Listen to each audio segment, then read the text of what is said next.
Meeting agenda ఏంటి? అమరావతి రీలాంచ్కు ఆహ్వానిస్తారా లేక రాష్ట్ర ప్రయోజనాలపైనే చర్చిస్తారా? నిధుల కేటాయింపులపై రిక్వెస్ట్లుంటాయా? ఇప్పుడు ఇవి ఏపీలో హాట్ టాపిక్.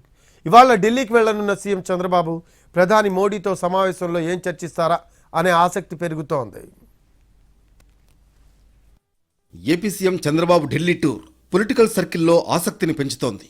ఇవాళ హస్తినకు వెళ్లనున్న చంద్రబాబు ప్రధాని నరేంద్ర మోడీతో సమావేశం కానున్నారు. కూటమి ప్రభుత్వం ఏర్పడి 9 నెలలు పూర్తయింది. పాలనాపరంగా నిర్ణయాలను వేగవంతం చేయాలని సీఎం చంద్రబాబు భావిస్తున్నారు.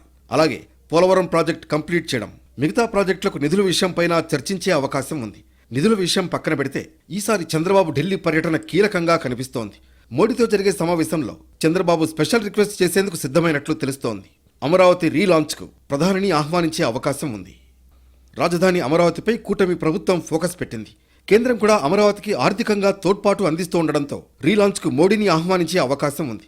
ప్రధానితో జరిగే సమావేశంలో తేదీని ఖరారు చేసే అవకాశం కనిపిస్తోంది. అమరావతి నిర్మాణం కోసం ప్రపంచ బ్యాంకుతో పాటుగా హడ్కో 11,000 కోట్ల రుణం ఇచ్చేందుకు అంగీకారం తెలిపింది. తాజాగా రాజధాని పనులకు రాష్ట్ర ప్రభుత్వం టెండర్లను ఖరారు చేసింది. 2028 నాటికి లక్ష్యంగా ప్రధాన నిర్మాణాలు పూర్తి చేయాలని ప్రభుత్వం కార్యాచరణను సిద్ధం చేసింది. ప్రధాని వస్తే దేశం మొత్తం అమరావతి వైపు చూస్తుందని ప్రభుత్వం భావిస్తోంది. ఆర్థిక సంవత్సరం ముగింపు వేళ శాఖల వారీగా ఏపీకి దక్కే ప్రయోజనాలపైన చంద్రబాబు కసరత్తు చేసినట్లు తెలుస్తోంది. రాష్ట్రానికి సంబంధించిన నిధులు ప్రతిపాదనలతో ఢిల్లీకి వెళుతున్నారు.